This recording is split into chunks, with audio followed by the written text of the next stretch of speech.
we will discuss the technical considerations and interpretation guidelines for home sleep apnea testing, which are important to ensure accurate and reliable results, especially when diagnosing obstructive sleep apnea. For reliable HSAT, a few key practices and standards are recommended.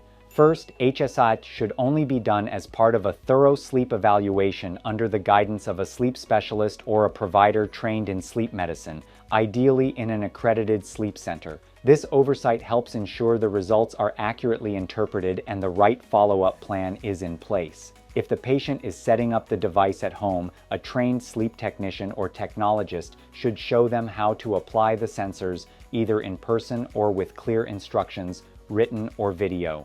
Having a plan to monitor the quality of the recording is also crucial, as poor placement of sensors can lead to unusable data.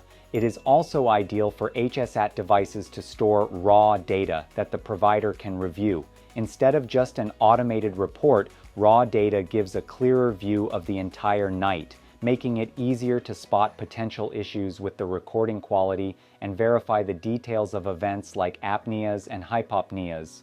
For HSAT to be accurate, the recording should ideally cover a full night's sleep with at least 4 hours of good quality data for airflow and oxygen levels. This length of recording captures a representative range of sleep cycles, allowing for a more accurate assessment. Even though some devices can record over multiple nights, most insurance companies only cover one night of testing. Interpreting the HSAT data follows guidelines established by the American Academy of Sleep Medicine, AASM.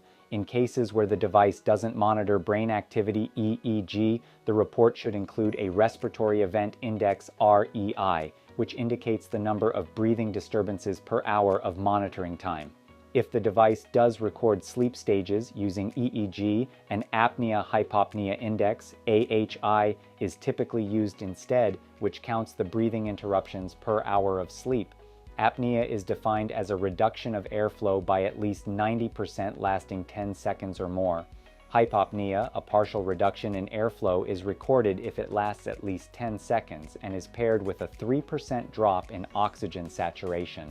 Some standards, like those from the Centers for Medicare and Medicaid Services, CMS, require a 4% oxygen drop for hypopnea to be recorded.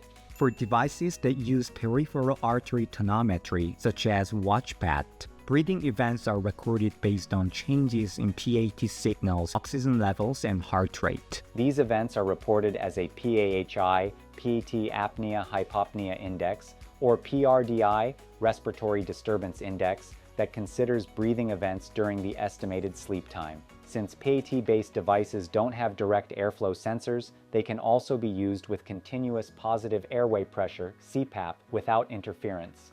In summary, HSAT is a valuable, convenient tool for diagnosing sleep apnea when used appropriately.